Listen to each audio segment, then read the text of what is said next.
ಅದು ಲೋಕಾಯುಕ್ತ ಪೊಲೀಸ್ದವರು ನೇರವಾಗಿ ಅವ್ರನ್ನ ಟ್ರ್ಯಾಪ್ ಮಾಡಿದ್ದಾರೆ. ಸೊ ಅದರಿಂದ ಇದರಲ್ಲಿ ಯಾವುದೇ ಥರದಂಥ ರಾಜಕೀಯ ನಡೆದಿದೆ ಅಂಥೇಳಿ ಆರೋಪ ಮಾಡಲಿಕ್ಕೂ ಸಾಧ್ಯ ಇಲ್ಲ ಬಿ ಜೆ ಪಿಯವರಿಗೆ. ಮತ್ತು ತಾವು ಇತಿಹಾಸವನ್ನು ನೋಡ್ಕೊಂಡು ಬಂದರೆ ಬಿ ಜೆ ಪಿಯ ಹಲವಾರು ಈ ಥರ ಉದಾಹರಣೆಗಳನ್ನು ನಾವು ನೋಡಲಿಕ್ಕೆ ಸಾಧ್ಯ ಆಗುತ್ತೆ. ಅವರು ಸರ್ಕಾರಗಳು ನಡೆಸಿದಂಥ ಸಂದರ್ಭದಲ್ಲಿ ಲೋಕಾಯುಕ್ತ ಕೊಟ್ಟಿರುವಂಥ ವರದಿಗಳಿರ್ಬೋದು, ಸಂತೋಷ್ ಹೆಗ್ಡೆ ಅವರು ಕೊಟ್ಟಂಥ ವರದಿಗಳಿರ್ಬೋದು, ಇದೆಲ್ಲ ವ್ಯಾಪಕವಾದಂಥ ಭ್ರಷ್ಟಾಚಾರದಿಂದನೇ ಜನ ಅವರಿಗೆ ಕರ್ನಾಟಕದಲ್ಲಿ ಪದೇ ಪದೇ ಶಿಕ್ಷೆಯನ್ನು ಕೊಟ್ಟಿದ್ದಾರೆ.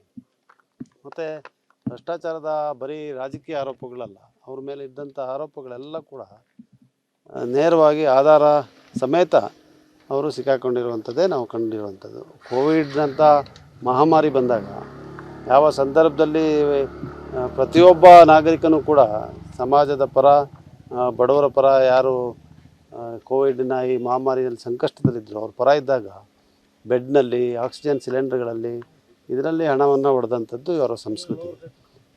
ನನಗೇನು ಇದರಲ್ಲಿ ಆಶ್ಚರ್ಯ ಆಗ್ತಾಯಿಲ್ಲ. ಆದರೆ ಸಾರ್ವಜನಿಕ ಬದುಕಿನಲ್ಲಿರುವಂಥವರು ಒಂದು ಮಟ್ಟದ ಪ್ರಾಮಾಣಿಕತೆಯನ್ನು ಕಾಪಾಡ್ಕೋಬೇಕು ಅಂತ ಹೇಳುವಂಥದ್ದೇ ಬಹುಶಃ ಎಲ್ಲರ ಒಂದು ನಿರೀಕ್ಷೆ. ಅದೆಲ್ಲೋ ಒಂದು ಕಡೆ ನಾವು ಕಳ್ಕೊಳ್ತಾ ಇದ್ದೀವಿ ಅಂತ ಹೇಳುವಂಥ ಆತಂಕ ಕೂಡ ಇವತ್ತು ಕಾಡ್ತಾ ಇದೆ. ಪಕ್ಷ ಬಿಜೆಪಿ ಇರ್ಬೋದು, ಆದರೆ ಎಲ್ಲ ಶಾಸಕರಿಗೆ ಒಂದು ಸಹಾಯಕಾಗಿಸುವಂಥ ಕೆಲಸ ಇದಲ್ಲ. ಖಂಡಿತವಾಗಿ ನಾನು ಬರೀ ಶಾಸಕರು ಮತ್ತು ಪಕ್ಷ ಅಂತ ಹೇಳಲಿಕ್ಕೆ ಹೋಗೋದಿಲ್ಲ. ನಾನು ಸಾರ್ವಜನಿಕ ಜೀವನದಲ್ಲಿರುವಂಥವರು, ಪ್ರತಿಯೊಬ್ಬ ಸಾರ್ವಜನಿಕ ನೌಕರನಿಗೆ, ಪ್ರತಿಯೊಬ್ಬ ಸಾರ್ವಜನಿಕ ಬದುಕಿನಲ್ಲಿರುವಂಥವರು ಇವತ್ತು ಈ ಪರಿಸ್ಥಿತಿ ಬರೀ ಅವರೊಬ್ಬರು ಶಾಸಕರದಲ್ಲ, ಸಮಾಜ ಈ ಮಟ್ಟಕ್ಕೆ ಬಂದಿದೆಯಲ್ಲ ಅಂತ ಹೇಳುವಂಥದ್ದು ಭಾಳ ಆತಂಕಕಾರಿ. ಮತ್ತು ನಮ್ಮ ಭವಿಷ್ಯ ಕೂಡ, ದೇಶದ ಭವಿಷ್ಯ, ನಮ್ಮ ಯುವಕರಿಗೆ ಮತ್ತು ಮಕ್ಕಳಿಗೆ ಯಾವ ಭವಿಷ್ಯವನ್ನು ನಾವು ನಿರ್ಮಾಣ ಮಾಡ್ತಾಯಿದ್ದೀವಿ ಅಂತ ಹೇಳುವಂಥದ್ರ ಬಗ್ಗೆ ಪ್ರಶ್ನೆ ಕೂಡ ನಾವು ಕೇಳಬೇಕು. ಆದರೆ ಎಲ್ಲದಕ್ಕಿಂತ ಮುಖ್ಯವಾಗಿ ಆತ್ಮಾವಲೋಕನ ಸಮಾಜದಲ್ಲಿರುವಂಥ ಪ್ರತಿಯೊಬ್ಬರು ಮಾಡಬೇಕು. ಯಾರೇ ಶಾಸಕರೇ ಇರ್ಬೋದು, ನ್ಯಾಯಮೂರ್ತಿಗಳಿರ್ಬೋದು, ಅಥವಾ ಯಾರೇ ದೊಡ್ಡ ಸಂವಿಧಾನಿಕ ಹುದ್ದೆಯಲ್ಲಿರ್ಬೋದು, ಅವರೆಲ್ಲರೂ ಕೂಡ ಈ ಸಮಾಜದಿಂದನೇ ಹೊರ ಹೊಮ್ತಾರೆ, ಬಿಟ್ಟರೆ ಎಲ್ಲೂ ಮೇಲೆ ಆಕಾಶದಿಂದ ಬರಲ್ಲ ಅವರು. ಅದರಿಂದ ಸಮಾಜದಿಂದ ಬರ್ತಾ ಇರುವಂಥ ಈ ವ್ಯಕ್ತಿತ್ವಗಳು ಯಾಕೆ ಈ ಥರ ಆಗ್ತಾಯಿದೆ ಅಂತ ಹೇಳೋದ್ರ ಬಗ್ಗೆ ಎಲ್ಲರೂ ಕೂಡ ಆತ್ಮಾವಲೋಕನ ಮಾಡಿಕೊಳ್ಳುವಂಥ ಅನಿವಾರ್ಯತೆ ಇವತ್ತು ನಮ್ಮ ಮುಂದೆ ಇದೆ. ಈಗ ಅದು ಲೋಕಾಯುಕ್ತ ಪೊಲೀಸ್ದವರು ನೇರವಾಗಿ ಅವ್ರನ್ನ ಟ್ರ್ಯಾಪ್ ಮಾಡಿದ್ದಾರೆ.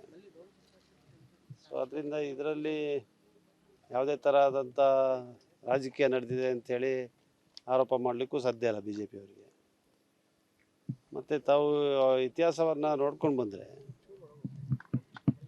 ಬಿ ಜೆ ಪಿಯ ಹಲವಾರು ಈ ಥರ ಉದಾಹರಣೆಗಳನ್ನು ನಾವು ನೋಡಲಿಕ್ಕೆ ಸಾಧ್ಯ ಆಗುತ್ತೆ.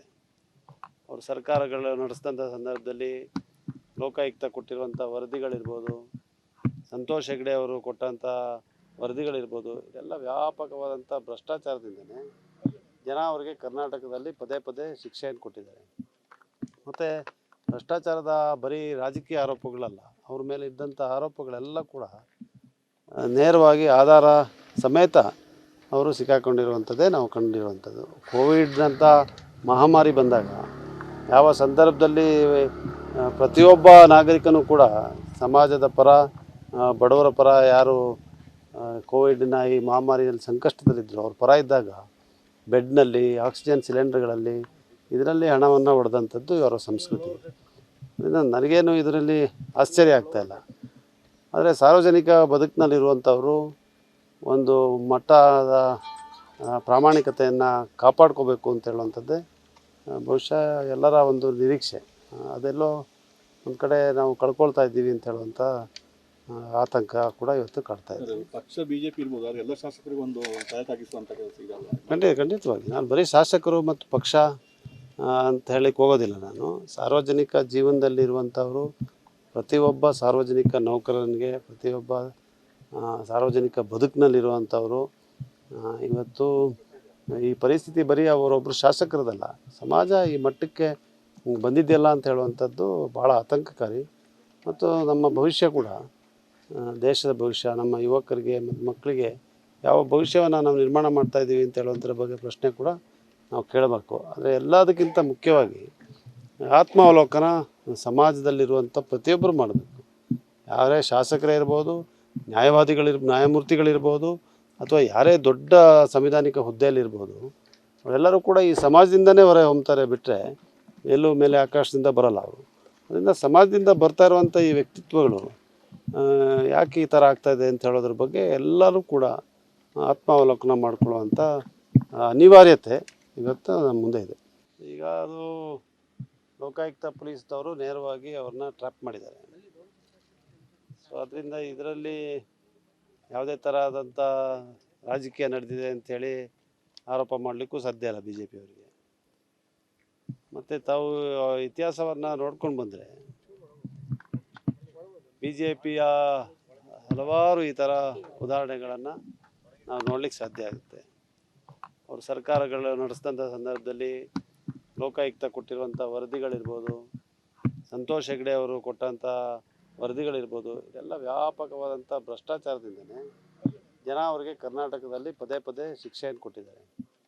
ಮತ್ತು ಭ್ರಷ್ಟಾಚಾರದ ಬರೀ ರಾಜಕೀಯ ಆರೋಪಗಳಲ್ಲ, ಅವ್ರ ಮೇಲೆ ಇದ್ದಂಥ ಆರೋಪಗಳೆಲ್ಲ ಕೂಡ ನೇರವಾಗಿ ಆಧಾರ ಸಮೇತ ಅವರು ಸಿಕ್ಕಾಕೊಂಡಿರುವಂಥದ್ದೇ ನಾವು ಕಂಡಿರುವಂಥದ್ದು. ಕೋವಿಡ್ನಂಥ ಮಹಾಮಾರಿ ಬಂದಾಗ ಯಾವ ಸಂದರ್ಭದಲ್ಲಿ ಪ್ರತಿಯೊಬ್ಬ ನಾಗರಿಕನೂ ಕೂಡ ಸಮಾಜದ ಪರ, ಬಡವರ ಪರ, ಯಾರು ಕೋವಿಡ್ನ ಈ ಮಹಾಮಾರಿಯಲ್ಲಿ ಸಂಕಷ್ಟದಲ್ಲಿದ್ದರು ಅವ್ರ ಪರ ಇದ್ದಾಗ ಬೆಡ್ನಲ್ಲಿ, ಆಕ್ಸಿಜನ್ ಸಿಲಿಂಡರ್ಗಳಲ್ಲಿ ಇದರಲ್ಲಿ ಹಣವನ್ನು ಹೊಡೆದಂಥದ್ದು ಇವರ ಸಂಸ್ಕೃತಿ. ಅದರಿಂದ ನನಗೇನು ಇದರಲ್ಲಿ ಆಶ್ಚರ್ಯ ಆಗ್ತಾಯಿಲ್ಲ. ಆದರೆ ಸಾರ್ವಜನಿಕ ಬದುಕಿನಲ್ಲಿರುವಂಥವರು ಒಂದು ಮಟ್ಟದ ಪ್ರಾಮಾಣಿಕತೆಯನ್ನು ಕಾಪಾಡ್ಕೋಬೇಕು ಅಂತ ಹೇಳುವಂಥದ್ದೇ ಬಹುಶಃ ಎಲ್ಲರ ಒಂದು ನಿರೀಕ್ಷೆ. ಅದೆಲ್ಲೋ ಒಂದು ಕಡೆ ನಾವು ಕಳ್ಕೊಳ್ತಾ ಇದ್ದೀವಿ ಅಂತ ಹೇಳುವಂಥ ಆತಂಕ ಕೂಡ ಇವತ್ತು ಕಾಡ್ತಾ ಇದೆ. ಪಕ್ಷ ಬಿಜೆಪಿ ಇರ್ಬೋದು, ಆದರೆ ಎಲ್ಲ ಶಾಸಕರಿಗೆ ಒಂದು ಸಹಾಯಕ ಆಗಿಸುವಂಥ ಕೆಲಸ ಇದಲ್ಲ.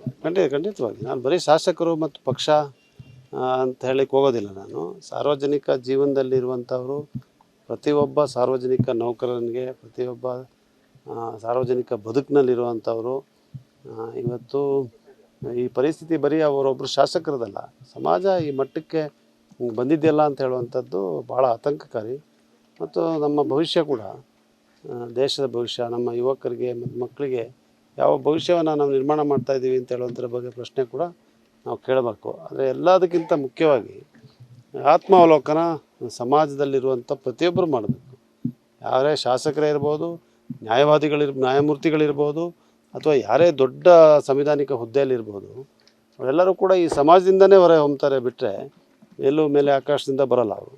ಅದರಿಂದ ಸಮಾಜದಿಂದ ಬರ್ತಾ ಇರುವಂಥ ಈ ವ್ಯಕ್ತಿತ್ವಗಳು ಯಾಕೆ ಈ ಥರ ಆಗ್ತಾಯಿದೆ ಅಂತ ಹೇಳೋದ್ರ ಬಗ್ಗೆ ಎಲ್ಲರೂ ಕೂಡ ಆತ್ಮಾವಲೋಕನ ಮಾಡ್ಕೊಳ್ಳುವಂಥ ಅನಿವಾರ್ಯತೆ ಇವತ್ತು ನಮ್ಮ ಮುಂದೆ ಇದೆ.